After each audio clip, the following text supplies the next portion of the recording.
Hi hello welcome to our channel. నేను మీ సిరి. ఈరోజు మనం చెప్పుకోబోయే కథ ఇష్టమైన సకుడ పార్ట్ 217. కథలకు వెళ్ళే ముందు లైక్ చేసి వీడియోని హైప్ చేయడం మర్చిపోకండి. ఇక వచ్చేయండి.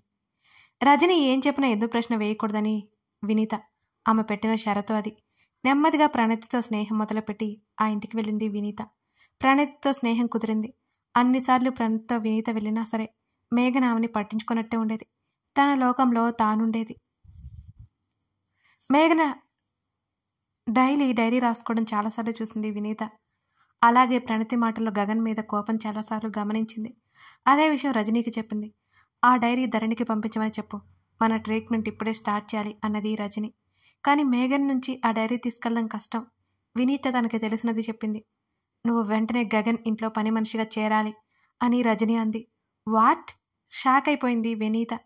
రజని సీరియస్గా చూస్తూ, నేనేం చెప్పిన నువ్వు చేయాలి, మర్చిపోయావా అని అడగడంతో వినీత ఒప్పుకుంది దానికోసం. తనకి కూడా అదొక ప్రాక్టీస్లా ఫీల్ అయింది.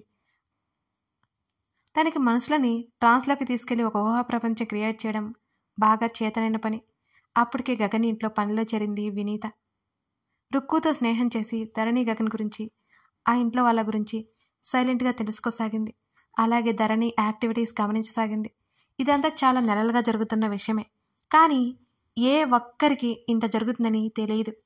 అప్పటికప్పుడే ధరణి పనులు చూస్తూ ధరణి మీద ప్రయోగం మొదలుపెట్టింది.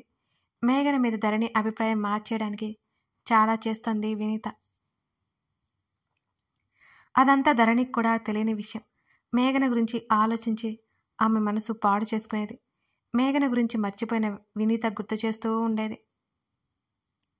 అప్పుడప్పుడు గగన్ మేఘన్లు కలిసి సంఘటనలు చూసిన ధరణి ఇంకా అనుమానపడేది. అది అవమానించలేక తనలో తాను కుమిలిపోయేది. ఆమె ఆ విధంగా ఎందుకు ఆలోచిస్తుందో ధరణికి కూడా అప్పుడు తెలియలేదు. ఈ ప్రాసెస్ అంతా కొన్ని నెలలుగా జరుగుతోంది. అప్పుడే మినిస్టర్ నీలకంఠం అలాగే ప్రతాప్ ప్రకాష్ల మీద పగ గురించి తెలిసింది. రజని శివకుమార్ ఇద్దరూ నీలకంఠాన్ని మీట్ అయ్యారు. ఎవరికి వారు స్వార్థంగా ఆలోచించారు. రజనికి ఎప్పుడైనా సాయం చేస్తాడని నీలకంఠం చెప్పాడు. అలాగే వీళ్ళు కూడా సాయం చేస్తారనే చెప్పారు అతనికి కూడా. నీలకంఠానికి ప్రతాప్ పతనం కావాలి, రజనికి ప్రకాష్ పతనం కావాలి. రజని సాయంతో వేద కోమాలో ఉన్నప్పుడు, మాటలు వినగలుగుతుందనే స్టేజ్లో ఆమె ఉన్నప్పుడు, హర్ష మీద ప్రేమ లేదని, గగన్ని ప్రేమించిందని, హర్ష వాళ్ళిద్దరిని విడగొట్టి వేదని పెళ్లి చేసుకున్నాడు అన్నట్టు ఆమె బ్రెయిన్ని మ్యానిపులేట్ చేశారు. హర్ష వేదని హాస్పిటల్లో జాయిన్ చేసినప్పుడు వాళ్ళకి ఈ అవకాశం లభించింది. అంతేకాకుండా వేద గత మర్చిపోవడం వాళ్ళకి ఇంకా ప్లస్ అయింది. వేద ట్రీట్మెంట్లో భాగంగా సీక్రెట్గా హాస్పిటల్లో ఆమె బ్రెయిన్ వాష్ చేయడం చేస్తూనే మరోవైపు ధరణిని టార్గెట్ చేసుకున్నారు. ఎప్పుడు ఆ ఇంట్లోనే ఉంటుంది కాబట్టి గగన్ ధరణి కదలికలను వినీత దగ్గరుండి గమనిస్తూ ఉండేది. చాటుమాటుగా వారి మాటలు వింటూనే ఉండేది. ఎన్నోసార్లు ఈ విషయం రుక్కు గమనించినా ఎప్పుడు పని చేసేదానిలా ఫీల్ అవుతూనే ఉంటుంది వినీత. అందుకే రుక్కు కూడా పెద్దగా పట్టించుకోలేదు. వినీత మనసులో ఏముందో తెలియని రుక్కు గగన్ ధరణి గురించి, ఆ ఇంట్లో వాళ్ళందరూ గురించి తను చూసినవి విన్నవి వినీతతో పంచుకుంటూ ఉండేది. అంతేకాకుండా మరోవైపు ప్రణతి ప్లాన్ మొదలుపెట్టింది. రజనీ ఐడియాతో వినీత ప్రణతి ద్వారా గగన్ మేఘన మార్ఫింగ్ ఫొటోస్ వాళ్ళిద్దరి గురించి ధరణిలో ఇంకా న్యూనతాభావాన్ని నాటింది. ప్రణతి మేఘన డైరీ కొట్టేసింది. అంతేకాదు, అది మొత్తం చూసి చివరిలో తమకు అనుగుణంగా రాసింది వినీత. ధరణి ఏ విషయమైతే ఎప్పటికీ యాక్సెప్ట్ చేయలేదో అదే విషయం ధరణి పీక్స్లో ఉన్నప్పుడు, పూర్తిగా వినీత ట్రాన్స్లో ఉన్నప్పుడు ఆ డైరీ మ్యాటర్ లీక్ చేయించింది. మేఘన గుర్తుపట్టకుండా డమ్మీ డైరీ ధరణి దగ్గరికి చేర్చి ఒరిజినల్ మేఘన దగ్గరే ఉంచేసింది. వినీత ఇంత చేస్తున్న ఏ ఒక్కరికి అనుమానం రాలేదు. కారణం, వినీత ట్రాన్స్లో ఉంది ధరణి. ఆ తర్వాత ఏం జరిగిందో ధరణికి తెలియకపోవడమే. అది అందరి వల్ల అయ్యే విషయం కాదు. వినీత, వెంకట్ లాంటి కొందరు మాత్రమే ఇలా చేయగలరు. వినీత ఎలా చెబితే అలా ధరణికే తెలియకుండా నడుచుకునేది. గగన్తో గొడవ పడుతూ ఉండేది. అసలేం జరిగిందో ధరణి మెదడు తెలుసుకోలేకపోతోంది. అలాంటి సమయంలో ఆమె మౌనంగా ఉండడం ఆమెకే తెలియకుండా జరిగిపోతుంది. అప్పుడప్పుడు ఆమె ప్రవర్తనలో మార్పు వస్తుంది. ఆమె ప్రస్తుతంలోకి వస్తున్న ఆమె మెదడు వెనక్కి తిరుగుతున్నట్టు, విపరీతమైన భారం ఆమె మెదడు మోస్తున్నట్టు, విపరీతమైన తలనొప్పి అనిపించేది ధరణికి. మొత్తానికి అనుకున్నట్టుగా ధరణి గగన్ మధ్య మనస్పర్ధలు సృష్టించగలిగి రజని వినీత ద్వారా. మరోవైపు తన కూతురి కోసం అమృత కమల్ మధ్య దూరం పెంచాలి అనుకున్నా ఆమె వల్ల కాలేదు. ఇటు గగన్ ధరణి మధ్య దూరం ఆల్రెడీ ఏర్పడిపోయింది. మేఘన ఆరోగ్యం బాగాలేనప్పుడు ఆమెతో పాటు గగన్ ముంబై వెళ్లడం కూడా వినీతకి తెలిసింది. ధరణి ముందే రుక్కుతో ఆ విషయం మాట్లాడింది వినీత. అప్పటికే వాళ్ళిద్దరి విషయంలో ధరణి ఊహలతో కోటలు కట్టేసుకుని ఉండటంతో గగన్ మేఘన అతని ఫ్రెండ్తో వెళ్తున్నట్టు వినీత మామూలుగా మాట్లాడిన మాటలు ఆమె మెదడులో బలవంతంగా నాటుకుపోయాయి. దుష్ట చతుష్టయం అంతా ఒక దగ్గరికి చేరి అటు వేద హర్షని, అమృత కమల్ని, ఇంకోవైపు ధరణి గగన్ని, ఆ కుటుంబాన్ని మొత్తం ఎంతో రహస్యంగా బాధ పెట్టడం మొదలైంది. తన కొడుకు గగన్ అమృత కలిసి చంపడం వల్ల రజని సైకిక్గా మారిపోయింది. భర్తని కూడా తన మాటలతో ఏమార్చడం మొదలుపెట్టింది. రాజేంద్రకి ఏం తెలియదు. అంతకుముందే వాళ్ళు అనుకున్న విషయం. ఇక గగన్ పతనం కావాలి అంటే ధరణి చావడమే. అవును, ధరణి చావడమే. అందుకోసం శివకుమార్ తప్పించుకోవడానికి అన్నట్టు తన మనుషులని గగన్ ఇంటికి పంపిస్తే ఈ విషయం తెలియని రజని నీలకంఠంను కలిసి వినీత ద్వారా ధరణి తనంతట తను సూసైడ్ చేసుకునేలా ప్లాన్ చేసింది. ధరణి మనసు దానికి వ్యతిరేకంగా ప్రవర్తిస్తున్న ఆమె మెదడు ఆమె మాట వినే స్టేజ్లో లేదు. గగన్ ముందే ఆమె సూసైడ్ చేసుకోవడం అంటే అతనికి అది పెద్ద శిక్ష. అందుకే ఇన్ఫర్మేషన్ లీక్ చేశాడు నీలకంఠం. అతను వచ్చేసరికి అతని కళ్ళ ముందే ధరణి పైనుంచి దూకేసింది. అతని జీవితంలో తీరని వేదన అతనికి అందించింది. ధరణి పోతుంది అని అందరూ ఎక్స్పెక్ట్ చేశారు, కానీ ఆమె ప్రాణాలు పోకుండా అతను కాపాడాడు. ఆ తర్వాత అతను విజృంభించాడు. ఒకరి తర్వాత ఒకరిని నాశనం చేశాడు. ఇంకా ఇంకా పిచ్చిదైపోయింది రజని ఆ సంఘటనలన్నీ చూశాక. వారికి సాయం చేసేందుకు గాను అమృత కమల్ని చంపించే ప్లాన్ మొదలుపెట్టింది. ఇలా ఒక్కొక్కరిని ఒక్కొక్కటిగా ఏదొకటి చేయాలని కసితో ఉంది రజని. ఇవేమీ తెలియని రాజేంద్ర ఉట్టి పుణ్యానికి తన కొడుకుపోయాడని భార్య చెప్పినట్టే వినడం మొదలుపెట్టాడు. భార్య ఆలోచనలు అతనికి తెలియదు.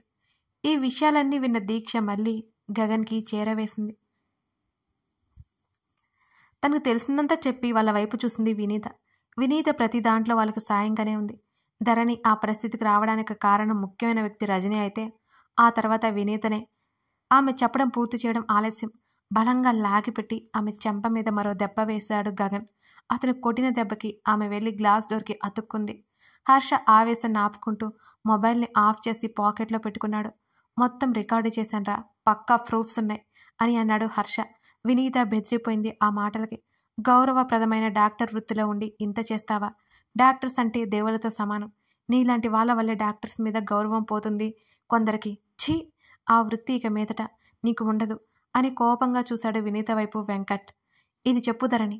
ధరణి పక్కన ఎవరో ఒకరు ఉంటే ఎలా తన బ్రెయిన్ని ట్యూన్ చేశావు అని గగన్ ఆమె గొంతు పట్టుకుని ఆవేశంగా అడిగాడు. ఆ విషయం చెప్పడానికి వినీత భయపడిపోతూ ఊపిరాడక గగన్ చేతిని వెనక్కి నెట్టేయడానికి చాలా ప్రయత్నం చేస్తోంది. చెప్పు, ఇంకెలాగో క్లియర్గా తెలిసిపోయింది. చంపేయమంటావా చెప్తావా? గగన్ గదిమాడు. చెప్తాను వినీత బలవంతంగా ఊపిరి తీసుకుంటూ ఉంటుంటే ఆమెను వదలడంతో ఆమె ముందుకు పడింది. ఆమెకు మంచినీళ్ళు కూడా ఇవ్వలేదు ఏ ఒక్కరు. ధరణి రక్తపు మడుగులో పడి బాధగా తన వైపు చూసి పిలవడం అతనికి ఇంకా గుర్తుంది. అదంతా తలుచుకుంటే పిచ్చి పడుతోంది. బ్రాస్లెట్ అంటూ వినీత వణికిపోతూ చెప్పింది. ఆ మాటకి గగన్ కళ్ళు విప్పారాయి. ఏంటి నువ్వనేది అని అడిగాడు. ఆమె బ్రాస్లెట్ నుంచి నా వాయిస్ ధరణి వింటుంది. గొంతు పట్టుకుని ముడుచుకుపోయి కూర్చొని అతని వైపే భయంగా చూస్తూ అన్నది వినీత. నడుం మీద ఒక చేయి పెట్టుకుని మరొక చేత్తో ముఖం పట్టుకుంటూ అసహనంగా అటూ ఇటూ తిరిగాడు గగన్. మరో 2 నిమిషాలకి ఆమె వైపుకు వచ్చి దాని ద్వారా ఎలా అని అడిగాడు. ఒకసారి అమృతతో పాటు ధరణి ఆ బ్రాస్లెట్ తెగిందని గోల్డ్ షాప్కి వెళ్ళింది. ఆ విషయం తెలిసి మేము లోపల చిన్న చిప్ పెట్టించాం. అది వాయిస్ ట్రాన్స్మిషన్ డివైస్ అన్నది అతన్నే భయంగా చూస్తూ. అంటే అందులో నేను పెట్టిన ట్రాకర్ తీసేశారా? అతను దవడ కండరాలు బిగిస్తూ అడిగాడు. ఆమె నిలువుగా తల ఊపింది. అతడు లేచి అసహనంగా తన చేతితో గోడని కొట్టేశాడు. ధరణి ధరణి నీకే తెలియకుండా ఎంత పని చేసావు ధరణి. అది తెగిపోయిందని తనతో చెప్తే ఇంత జరిగేది కాదు కదా. ఆవేదనగా అనిపించింది గగన్కి. అతని కళ్ళు మరింత ఎర్ర రంగు పులుముకున్నట్టుగా అయిపోయాయి. ముఖం కదిపితే రక్తం బయటికి పొంగేంతలా మారిపోయింది. ధరణి బాధ అతని కళ్ళ ముందు మెదులుతూ ఉంటే అతను అదుపు చేసుకోవడానికి ప్రయత్నం చేస్తూనే ఉన్నాడు. వినీతని మరికొన్ని విషయాలు అడుగుతున్నాడు వెంకట్. అందుకే ఆ సమయంలో అతను ధరణిని ట్రాన్స్లోకి తీసుకెళ్లడానికి ప్రయత్నం చేశాడు. అంత కష్టపడ్డానికి కారణం ఏంటో వెంకట్కి అర్థమైంది. వినీత ట్రాన్స్లో ఉన్న ధరణి వెంకట్ ట్రాన్స్లోకి వెళ్ళలేకపోయింది. హర్ష ఆమె చెంపలు పగలగొడుతున్న సౌండ్ అక్కడంతా మారు మోగిపోయింది. ఆమె ఒడిలో నీళ్లు బాటిల్ విసిరేశాడు వెంకట్. అది తీసుకుని గటగటా తాగింది వినీత. డబ్బుకి ఆశపడి ఒక వ్యక్తి చేతిలో పాముగా మారిన ఆమె పరిస్థితి ఏమైందో తలుచుకుంటూ ఉంటే వినీతకి ఏడుపు వస్తుంది. మరికొద్ది నిమిషాల తర్వాత అందరూ లోపలికి వచ్చారు. మొదలుపెట్టు అన్నట్టు చూశాడు వెంకట్ వినీత వైపు. ఎంతో చాకచక్యంగా ధరణిని ట్రాన్స్లోకి తీసుకెళ్తోంది వినీత. ఆమె వాయిస్కి ధరణి బాగా రెస్పాండ్ అవుతోంది. వెంకట్ ఆ విషయాన్ని గమనించాడు. కాసేపు తర్వాత రాజేష్ అక్కడికి వచ్చి వినీతని తీసుకెళ్లిపోయాడు అక్కడి నుంచి. ముగ్గురు కాసేపు మౌనంగా కూర్చున్నారు. గగన్ అతను మరోసారి కర్చీఫ్తో ముఖం తుడుచుకుని వెంకట్ వైపు చూశాడు. కంటిన్యూస్గా ఈ ప్రాసెస్ జరగాలి. అప్పుడే ఆ సమయం అంతా ధరణి మర్చిపోగలదు. అది కూడా వినీత ద్వారానే జరగాలి అని వెంకట్ అన్నాడు. తన ఐ సర్జరీకి ఇంకా 2 నెలలు టైం ఉంది డాక్టర్ అని గగన్ చెప్పాడు. ఆలోపే ఈ సమస్యలన్నీ క్లియర్ అయిపోవాలి. అప్పుడే తను భవిష్యత్తులో ఇవేమీ గుర్తు చేసుకోకుండా ప్రశాంతంగా ఉండగలదు. వెంకట్ మరీ హెచ్చరిస్తున్నట్టుగా చెప్పాడు. గగన్ అలాగే అన్నట్టు తల ఊపాడు. ధరణిని నిద్రలేపాడు వెంకట్. ధరణి ఆమె భుజం చుట్టూ చెయ్యి వేశాడు గగన్. మేము మాట్లాడుకుంటూనే ఉన్నాం. నువ్వు నిద్రపోయావమ్మా అని వెంకట్ అంటుంటే ధరణికి అయోమయంగా అనిపించింది. ఆమె టైం అడిగి 2 గంటలైపోయిందని తెలుసుకొని ఉలిక్కిపడింది. ఏం పర్లేదు, మంచి పవర్ఫుల్ టాబ్లెట్స్ యూజ్ చేస్తున్నావు కదా, ఇలాగే ఉంటుంది అని అన్నాడు వెంకట్ ఆమెతో. అంకుల్ మీరు డాక్టరా? ధరణి అడిగిన ఆ ప్రశ్నకి ముగ్గురు షాక్ అయిపోయారు. ధరణి చెప్పండి అంకుల్ అని అడిగింది. నీకెందుకు ఆ అనుమానం వచ్చింది అని అయోమయంగా అడిగాడు వెంకట్. మిమ్మల్ని డాక్టర్ అనడం నాకు తెలుస్తుంది. నిజమే కదూ? ధరణి ఆయన ఉన్న వైపు చూస్తూనే డాక్టరే తల్లి, కానీ ఇప్పుడైతే బిజినెస్ మ్యాన్ కదా అని అన్నాడు వెంకట్. మరి మీరు నాతో ఎందుకు చెప్పలేదు అంకుల్ అని అడిగింది ధరణి. అంటే పేషెంట్లు రాక ప్రాక్టీస్ మానేశాను, ఇలా బిజినెస్లోకి వచ్చేసా. ఆయన చెప్పగానే ధరణి ఆశ్చర్యంగా పెద్ద కళ్ళను ఇంకాస్త పెద్దగా చేసి చూసింది. అయ్యో, మీరు డాక్టర్ అవ్వాలంటే చాలా కష్టం కదా అంకుల్. ఎంత కష్టపడి చదవాలి, ఎంత శ్రద్ధగా పనిచేయాలి. అంత చేసి ఇప్పుడు పేషెంట్లు ఎవరూ రాలేదని మీరు అలా ప్రాక్టీస్ మానేయడం కరెక్ట్ కాదు కదా అంకుల్ అన్నది ధరణి బాధగా. తప్పట్లేదు తల్లి, ఏం చేద్దాం అని అన్నాడు వెంకట్. ఒక ఐడియా ఉంది నా దగ్గర. మీరంటే ఎవరికీ తెలియక మీ దగ్గరికి ఎవరు రావట్లేదు. దేనికైనా మార్కెటింగ్ స్కిల్స్ ముఖ్యం అంకుల్ అని ధరణి చెప్తుంటే గగన్ అలాగే ఆమె వైపే చూస్తున్నాడు. ఈ మధ్య పోడ్కాస్ట్ బాగా వింటోందని అతనికి తెలుసు. ఆమెకు తెలిసిన ఐడియాస్ ఇస్తోంది, కొత్త విషయాలు తెలుస్తోంది. అలాగే చెప్పినట్టే చేద్దాం అని నవ్వాడు. ధరణి కూడా చిన్నగా నవ్వి గగన్ కోసం చేత్తో తడుముకుంటోంది. చేతిని ముందుకు పెట్టింది. ఆమె చేతిని పట్టుకుని మెల్లిగా బయటకు తీసుకొచ్చాడు గగన్. హర్షకి వెళ్ళమన్నట్టు సైగ చేసి కారులో కూర్చున్నాడు అతను. బావా ఆమె పిలిచింది. చెప్పు. నేను అక్కడ అలా పడుకున్నాను కదా, వాళ్ళు ఏమీ అనుకోరు కదా అని ధరణి అడిగింది. అదేం లేదు. అమ్మయ్య, ఇక ఎక్కడికి వెళ్ళకూడదు అన్నది నీరసంగా. ఆమె క్షణకాలం పాటు అలాగే చూసి తల గట్టిగా విదిలించుకొని డ్రైవింగ్ మీద దృష్టి పెట్టాడు. అతని ఫోను మోగింది. కథ కొనసాగుతోంది. కథ నచ్చితే లైక్ చేసి కామెంట్ చేయండి. ఎలా ఉంది స్టోరీ? సర్ప్రైజ్. అసలు విషయమంతా మీకు ఇప్పుడు అర్థమైపోయింది కదా. ఖచ్చితంగా మర్చిపోకుండా మీరు కామెంట్ చేయడం మర్చిపోకండి. ఎందుకంటే అవే కదా నేను స్టోరీని ఎలా రాస్తున్నాయో నాకు తెలిపేది. అలాగే వీడియోని లైక్ చేసి హైప్ చేయండి. Thank you for watching this video.